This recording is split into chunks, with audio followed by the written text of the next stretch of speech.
Welcome back, ladies and gentlemen. So today we're going to take a look at the next president during the Great Depression, which is Franklin Delano Roosevelt, and how he responds to the Depression. So we're really going to take a look at the election of 1932, FDR when he comes in, his approach to dealing with the Depression. What I want you guys to keep in mind is compare Hoover's response to FDR's response, what's different about them, what's similar about them. We're going to be talking about FDR for quite a while because FDR is the president throughout the rest of the Great Depression and all the way through most of World War II. So he's actually a four-term U.S. president. So we'll be talking about him for a while. So I want you guys to kind of keep him in mind. Keep in mind the major accomplishments, major changes that are made during FDR's administration. This is a great administration to evaluate continuity and change. Many things are changing about the way FDR approaches our economy, approaches our government. So you want to keep those things in mind because he's challenging a lot of traditional American beliefs and philosophies here. So we're going to start with how FDR became the president in the first place. And so essentially, FDR is going to win the election of 1932. And if you look at the map here, he wins in landslide fashion. And so, he only loses a handful of states up here in New England and Pennsylvania and Delaware. Basically, he wins across the whole nation. So this gives you an indication of, how, I don't know if it's necessarily how popular Roosevelt is at this time in history, but it's showing you how unpopular Hoover is. Overwhelmingly, the American people are feeling like Hoover is not helping them. Even though we talked about in our last screencast that Hoover is trying to help, he's trying to help in kind of like a more, traditional American philosophy through volunteerism, pledges, tax cuts. The overwhelming belief is that Hoover is not helping. And so Hoover gets absolutely decimated here in the election of 1932. And FDR will be one of our most popular presidents we've ever had. And I think it's not necessarily because he gets America out of the Depression, because a lot of his programs do not actually move America out of the Depression. It's more kind of, he makes Americans feel like he's helping them, like he's trying to help them. And so I think that's key to understanding Roosevelt, that there's a lot of action taking place, and it makes a lot of Americans feel as if, well, something is being done. Somebody's trying to address this problem and trying to address it immediately for me to provide something from relief for me and for my family. So FDR famously kind of gives a speech when he comes in. And one of the things that he says is that, the only thing that we have to fear is fear itself. And he's trying to inspire Americans. So Roosevelt is famous for, we're going through a crisis time period during the Great Depression and World War II. And so one of the things he was famous for is he started these things called fireside chats. So the new technology of the 20s and the 30s is the radio. And so FDR is going to utilize that technology to try and speak to the American people and try and calm the fears of a lot of the American people at the time, that something will be done, it will get better, we will kind of come through this as a nation. So if you look at the current crisis that we're kind of going through, I feel like the media is kind of doing the opposite. They're like stoking fear in society, trying to make people more anxious about what's going on out there. And I think FDR is kind of good at reaching out to the public and kind of easing their fears. Some of our government officials are trying to do similar things to this. I don't know if they're being as effective as, say, FDR was during the Depression, but this is part of it. Part of it is psychological, what Roosevelt is doing. And that goes for his programs, too. A lot of it is psychological, to kind of get the American people to feel good about our country, our economy, themselves again. Now, what is his philosophy? That's the first thing we have to understand here. So Roosevelt is going to bring in a lot of new programs into trying to solve the Great Depression. So overall, his entire program is known as the New Deal, because when he ran for president, he says, I'm going to offer you Americans a new deal, a new chance at success in the United States. So we have to understand his philosophy. What kind of idea is behind his whole philosophy here? So he, right from the start, takes a very different approach than Hoover. FDR in his New Deal very much believes in providing direct employment to Americans to try and stem the tide of unemployment in the country. He believes very much in providing direct aid to the American people. And he feels that the one of the biggest ways you can do this is to try and like invigorate the economy through kind of like government spending and government production. So these are very different philosophies. This is not your old-fashioned small federal government philosophy that a lot of Americans have had traditionally. So really what FDR is subscribing to is something called Keynesian economics. And this comes from an economic theorist of the time period named John Maynard Keynes, who very much contrasts with the earlier economic theorist and philosopher we talked about, Andrew Mellon. So Andrew Mellon was from the 20s, right? And a lot of the Republicans of the 20s believed in Mellon's philosophy. Those tax cuts for the rich helped to stimulate the economy.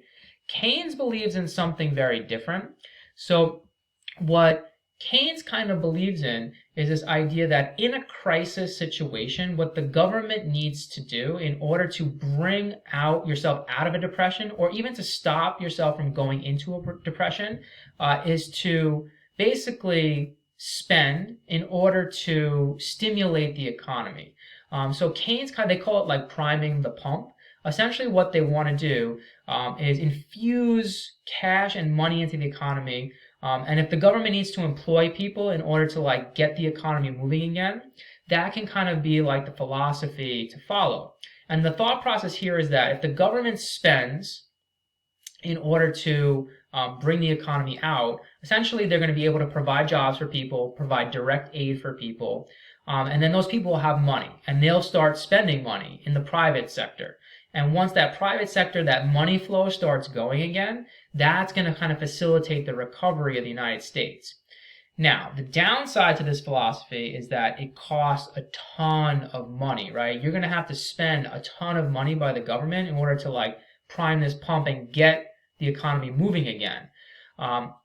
So when you're taking a look at the different philosophies here, right, Keynes is very different philosophy. This is very federal government heavy, very hands-on spending heavy. This is kind of more of your traditional kind of like tax cut approach to dealing with an economic problem, or just kind of economic philosophy in general. Now, this is key because modern day Democrats very much kind of like subscribe to a more Keynesian viewpoint. Modern day Republicans very much subscribe to a more philosophy of Andrew Mellon. Now, if you look at what Donald Trump is doing in response to our current economic crisis, he is very much taking a Keynesian approach to it, which is basically seen as the way to avoid a depression, right? FDR comes in 4 years after the depression has already started, and he's trying to like bring our economy back up from almost like a dead standstill. So the philosophy now is that you want to try and infuse money into the economy as soon as you start to see that decline, that recession happening. Because imagine if the federal government and the state governments and the local governments didn't do this, and we waited 6, 7, 8 months, companies would completely collapse. So the idea is that like infuse the money now when the crisis is starting to like stem off a depression. You might go into a recession, but you might not go all the way into a full-blown depression. Okay? So this is kind of like behind the New Deal ideology, this idea of government spending in order to stimulate the economy and get money flowing and circulating again. Now, when FDR comes into office, he takes, no time to kind of like start implementing his plan. So in his first 100 days, they call this the first 100 days of FDR's administration, he's able to push through, through Congress, tons and tons of legislation. FDR gets done more in the first 100 days than most presidents get done in their entire 4-year term. So you have to think, why was that the case? Number one, it's considered a crisis situation, right? Things need to get done fast. Just like with President Trump during our current economic crisis, they're spending between $1 to $2 trillion within days. Like and Democrats and Republicans are working together to kind of pass this plan.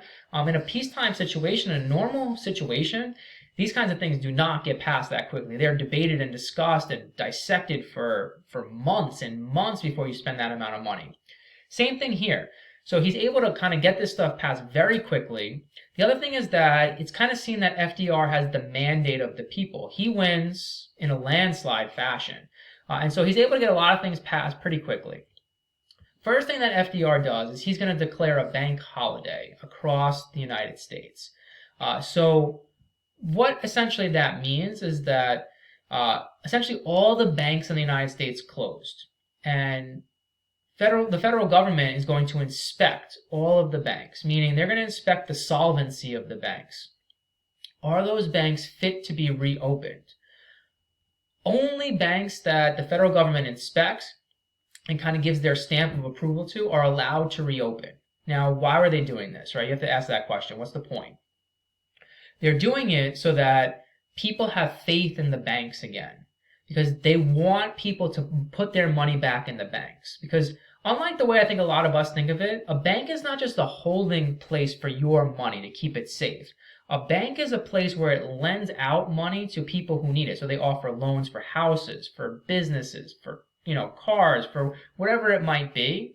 And if there's no money in the bank, they can't be offering loans. So like one of the ways you need, or one of the things you need to get a modern economy running is you need money being loaned through a banking system. So FDR wants to make sure that people feel comfortable putting their money back in banks, in order to kind of facilitate the economy growing again. So like my grandmother, she's a product of the Great Depression. This is when she grew up. This was her whole childhood and like her early teenage years. And so like she just recently passed away, but like, before she passed away, like she would stash money all over her apartment, because to her, somebody who grew up in the Depression, banks are not always trustworthy. So she would put money in the bank, but she would also like hide money in her drawers, hide money under her mattress, like different places, because essentially she was a product of growing up of this uncertainty of bank runs and your money might not be there. So FDR is trying to like ease that fear amongst Americans. Now, after his bank holiday, he's going to institute the first part of his New Deal. So we call this the first New Deal, and the first New Deal lasts from basically 1933 to about 1936 or so. These are the beginning programs. So if you look here, you're looking at what used to be a popular like kids soup called alphabet soup. So sometimes they kind of like joke about FDR's New Deal and they call it alphabet soup, because if you look at the programs that are created under FDR, they all have like 3 or 4 initials to them. And it's almost like a kid was eating soup and he picked up like, a series of letters. And he's like, okay, I'm going to call this one the CCC, or I'm going to call this one the AAA, because those are the letters they kind of picked up in their soup. They're kind of like poking fun at it. But we're going to go through some of the biggest programs. We may run out of time here, so I might have to like add on a little bit, like a shorter second part to the video here. But essentially, we're going to look at some of the big programs of the first New Deal and kind of talk about just like their significance a bit. All right, so what I want you guys to kind of keep in mind when we go through these big programs of the first New Deal, you want to keep in mind what is FDR trying to target here with these programs, okay? Is he trying to provide, so they call this the 3 R's of FDR's New Deal, okay? The 3 R's: relief, recovery, reform, okay? So relief is trying to provide direct help, direct relief to the American people. Recovery is trying to help the American economy to get moving again, to recover and to rebound. And reform is trying to basically fix problems so that essentially we don't have this problem in the future. So we kind of avoid some of the pitfalls that led us to the Depression in the first place. So you have relief, providing direct aid and help to the people. Recovery is trying to get the economy itself recovered with certain programs. And reform is trying to reform some of the underlying issues facing the American economy, so that going forward, we don't end up in a Great Depression-like situation again. Okay, we're going to cut the screencast there. I'm going to talk about some of the major programs of the first New Deal in a separate screencast. We're going to cut it there, like I said, and just look for a second screencast that kind of covers these major programs of the first New Deal.